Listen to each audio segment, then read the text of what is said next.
항상 저도 생각하는 것 중에 하나가 임대업을 하는데 어떻게 항상 좋은 세입자만 있을 수가 있을까? 맞습니다. 그거는 저의 욕심이라고 또 생각이 들어요. 네. 월세가 잘 나오는 집도 있고 골치를 썩게 하는 집도 당연히 있는 거죠. 그거 무서워서 이걸 못하는 게 더 바보 같은 짓이 아닐까라고 생각이 좀 들어요. 그 안에서도 우리는 항상 생각하는 게 거짓말도 좀 하고 어떨 때는 자기가 다른 지역에서 일을 하게 됐다 했는데 뭐 가족들한테 물어보면은 뭐 같이 있다 집에 약간 이러기도 하고 신뢰성이 많이 떨어지는 분이네. 네네. 그리고 월세를 뭐 주려고 하면 갑자기 이게 뭐 고장이 갑자기 났다. 그것도 되게 패턴이 있어요. 네. 돈 뭐 주는 거 동시에 막 갑자기 뭐 무슨 보일러 갑자기 뭐 고장이 났고 뭐 전기가 뭐 갑자기 뭐 안 돼서 집 탓을 막 하고 막 이런 거를 같이 말하니까 거기서도 조금 같이 막 감정이 막 상하게 막 시작을 하고 그렇죠. 네. 그런 부분이 좀 같이 오다 보니까 이성적으로 하기가 또 쉽지가 또 않더라고요. 그렇죠. 감정적으로 대응하게끔 되는 것 같은데 네네네. 사실 내가 집에 대해서 문제를 처리해주고 뭐 시설물이 고장난 거를 그 대처를 해주는 거는 월세를 잘 내셨을 경우에 해주는 건데 네. 월세도 계속 뭐 준다 거짓말하면서 이런 요구는 또 많이 한다 그러면 나 같은 경우도 하해주기가 싫을 것 같다는 생각이 들어요. 그분이 그러니까 요청을 했을 때 저는 안 해준 적은 없거든요. 다 해줬어요. 되게 빨리 저 해주는 편이어서 해줬는데도 돈을 줘야 되는 그 시기가 되면은 컴플레인을 같이 이제 이야기를 하니까 이게 뭐 한두 번이 아니라 그런 게 계속해서 이제 반복이 되다 보니까 신뢰성이라든지 그런 것들을 좀 떨어지더라고요. 이제 그런 부분들이 쉽지 않다 역시. 그것도 경험이라고 생각을 하고 앞으로 계속 할 거니까 이걸 자양분으로 삼으려고 많이 생각을 좀 많이 했습니다. 그렇게 공실이 있을 때도 내가 어떤 세입자는 받아야 되고 말아야 될 것인지 선생님 기준이 분명히 생겼을 거라고 생각이 들어요. 시간이 여유가 있으면 잘 대처할 수 있는데 경험이 많이 없다 보니까 뭐 예를 들어 뭐 이런 거죠. 뭐 저는 트레이너를 되게 오래 했잖아요. 그러면 이제 뭐 다이어트 회원들도 있을 거고 뭐 목적이 많이 있지만 제 회원들은 거의 이제 다이어트 목적이니까 다이어트 할 때 가장 예민하게 받아들이는 부분이 빨리 뭔가 체중이 감량됐으면 좋겠다는 그 생각을 정말 많이 하거든요. 결과가 안 나왔을 때는 실망을 많이 하고 근데 저는 그 경험이 많으니까 감소가 되는 그 패턴이 있는데 그게 계단식으로 뭐 빠졌다가 유지됐다가 빠졌다가 유지됐다가 약간 이런 패턴을 보통 이제 보여요. 사람마다 차이가 있겠지만 꾸준하게 빠지는 게 아니고 네네 계단식으로 이제 그 계단이 어느 정도 그 폭을 낙폭을 가지고 이제 뭐 가느냐는 사람마다 좀 다르긴 하니까 그럴 때 생각이 드는 게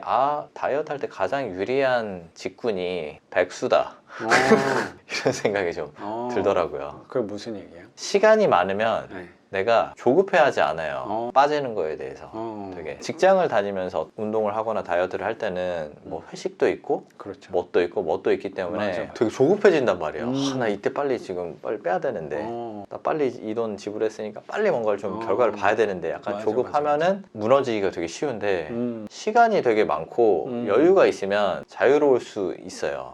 어떤 사람은 2달 만에 꼭 빼야 되는 사람이 있는 반면에 내가 시간이 많으면 내가 6개월 만에 좀 빼도 되고 결국에는 결과에 도달하는 거니까 사실은 목표치에 경매하는 것도 내가 좀 여유 가지고 그런 생각도 하면서 꼼꼼하게 체크를 하면서 이제 가면은 조금 더 내가 시행착오를 좀 줄일 수 있는데 아무래도 이제 초보다 보니까 그 어떤 초보의 그 기간이기 때문에 이제 그런 부분에 대해서는 조금 하지 못한 부분도 좀 있는 것 같고 근데 뭐 선생님이 더 잘 알겠지만 배움에 있어서 내가 경험한 거만큼 좋은 선생님은 분명히 없는 거니까 맞습니다. 옆에서 어떤 식으로 운동하고 식습관은 어떻게 식단은 어떻게 관리하고 해도 내가 느껴야지 실행하는 게 또 있는 건데 경매 낙찰받고 임대 세입자 딱 받으면 그걸로 끝나는 게 또 아닌 거를 정확히 느낀 거라고 생각이 들어요. 그리고 선생님도 지금 이 5채 받고 이제 끝날 게 아니고 또 앞으로도 계속 여기 세입자 받으면서 그 현금 흐름 보유하면서 갖고 갈 물건인 거고 또 앞으로도 계속 멈추지 않고 할 생각으로 접근하는 거잖아요. 아직은 뭐 손해는 없지만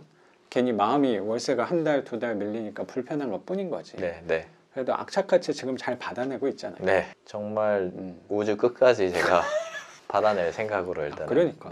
열심히 근데 뭐 손해 본 거는 뭐 전혀 없고 제 마음이 이제 불편한 마음의 거죠. 제 문제죠 사실은. 어떻게 보면 제 마음의 문제이기 때문에 그것도 제가 또 극복을 해야 되는 것도 제 몫이기 때문에 그럼요. 자문도 구하고 작가님이나 뭐 다른 분들한테 스스로도 이제 계속해서 다잡으려고 하고 맞아요. 그렇게 하면서 이제 극복을 조금 많이 하고 있고요. 잘하고 계십니다. 네, 참 또 저에 대해서도 좀 알고 아 내가 이런 사람이구나, 이런 상황일 때는 이렇게 반응하는구나, 맞아. 이런 것도 좀 성찰을 좀 하게 되더라고요. 아무래도. 그 안에서 저는 굉장히 더 큰 배움이 있는 것 같아요. 특히 뭐 월세 관리하는 거 그것뿐만 아니고 나 자신을 조금 알아간다는 생각이 저는 그때 많이 들었던 것 같아요. 네네. 항상 저도 생각하는 것 중에 하나가 임대업을 하는데 어떻게 항상 좋은 세입자만 있을 수가 있을까?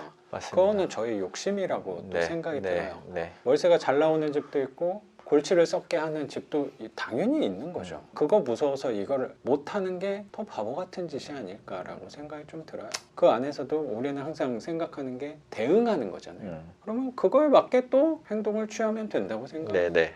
현금 흐름 투자도 있고 우리가 항상 뭐 많이 이제 말씀하시잖아요. 자본이득, 뭐 시세 차익, 뭐 쉬는 기간 동안 뭐 그런 생각도 많이 해봤죠. 주로 이제 저는 다 빌라지만 뭐 오피스텔이라든지 뭐 예전에도 뭐 상가도 뭐 있고 뭐 아파트도 있고 종류가 많이 있는데 아 그래도 작은 물건이 나한테 가장 맞다 약간 이런 생각을 좀 많이 좀 하게 됐어요. 검색을 계속 하다 보니까 이 물건을 갖고 있는 사람들이 어떻게 지금 운영을 하는가 그 생각을 좀 하다 보니까 각각의 뭐 장단점이 있긴 하겠지만 예를 들어가지고 제가 아는 어떤 사장님은 헬스장 사장님은 부자세요. 자산이 뭐 한 다 합치면 부동산만 하면 뭐 한 거의 1조 정도 되는 다 합치면은 그 가치로만 봤을 때는 재벌이네. 거의 뭐 준재벌급이에요. 근데 내막을 딱 들여다보면 현금 흐름이 딱히 보이지 않는 거예요. 부동산만 많이 있으면은 그게 자산 가치 자체는 높을 수 있는데 돈이 도는 부분에 대해서는 되게 큰 리스크가 될 수 있다고 생각이 좀 많이 들더라고요. 그걸 팔아야 내가 현금이 되는 건데 팔지 않으면 그게 현금이 되는 건 아니잖아요. 그게 그런 부분도 좀 생각을 하다 보니까 꼭 물건의 크기와 상관없이 일단은 현금 흐름이 돌아야 되는 게 되게 중요하구나 그걸 느꼈고 저한테는 제가 가지고 있는 그 유동성이라든지 방향성을 봤을 때 작은 물건에서 현금이 계속해서 잘 돌게끔 하는 게 되게 중요한 시기구나 그리고 그 방향성이구나 그런 걸 좀 많이 좀 느끼게 좀 되더라고요. 이제 그런 걸 보면서 그러니까 저도 사실 선생님 마음에 되게 공감을 하는데 근데 이게 자기한테 맞는 투자가 저는 항상 제일 이상적인 투자라고 생각을 하는데 내가 들고 있는 돈으로 그 부분이 되게 맞을 수도 있는데 내가 만약에 100억을 들고 있어요. 100억을 들고 있는 사람들은 이거를 보통 볼 필요가 없어요. 무슨 얘기냐면 100억이 있으면 1%만 나와도 1억이란 말이에요.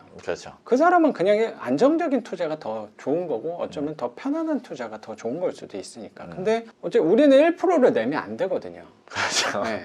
그러면 의미 없는 돈이니까. 우리는 그래서 조금 더 공격적인 포지션으로 가게 되는 걸 수도 있는 것 같아요. 그렇죠. 그러니까 그분은 뭐 1조 원의 자산이라고 하면 전혀 상관이 없는 거지. 그건 어쩌면 우리의 눈이어서 그럴 수도 있다고 생각해요. 맞아요. 우리가 걱정할 부분은 아닌 것 같아요. 네네네. 제가 그 정도 금액을 혹시라도 갖게 되면 아 그렇죠. 그때 또 얘기해 주시면 될 것 같습니다. 네네. 그때 느끼지 않을까. 아, 그럼요. 그러면 그때는 뭐 현금 흐름이 중요하지 않을 수도 있거든요. 네네네. 어쩌면 그거 팔아도 평생 쓰지도 못할 건데 뭐.